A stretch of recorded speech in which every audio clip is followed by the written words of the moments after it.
దైవ మర్మములు.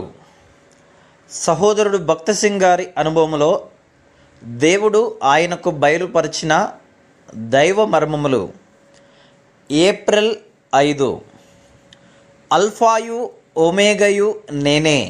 ప్రకటన 1:8.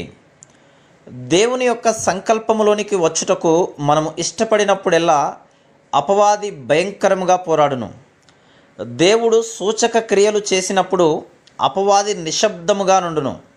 అయితే దేవుడు తన పరలోక నమూనాను చూపించగానే అపవాది ఉగ్రుడగును. ఈ పరలోక సంకల్పములోనికి రాకుండా అడ్డగించుటకు ప్రయత్నించును. మన మనస్సులకు ఏది ఉత్తమమో దానిని చేయుచున్నచో అతడు మన జోలికి రాడు. దేవుని పరిపూర్ణమైన క్రమమును జరిగించుటకు ఆశించగానే జయించుటకు కష్టమైనట్టి ఇబ్బందులను అపవాది కల్పించును. అనేక మంది నూతన విశ్వాసులు ప్రభువుకు దూరమైపోవుట చూచితిని. దీనికి కారణం సంఘ జీవితంలోనికి వారెప్పుడూ రాలేదు.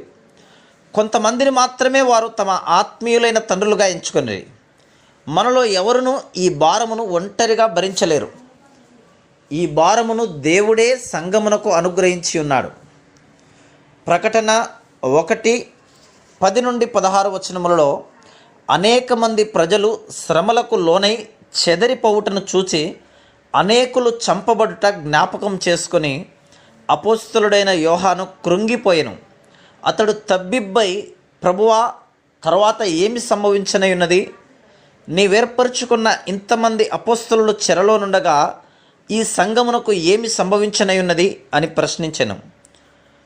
ప్రభువు దినమున యోహాను ఆత్మలో ప్రార్థించుచుండగా వెనక నుండి వచ్చిన ఒక స్వరమును వినెను. మాట్లాడుచున్నది ఎవరో చూచుటకు అతడు వెనుకకు తిరిగెను.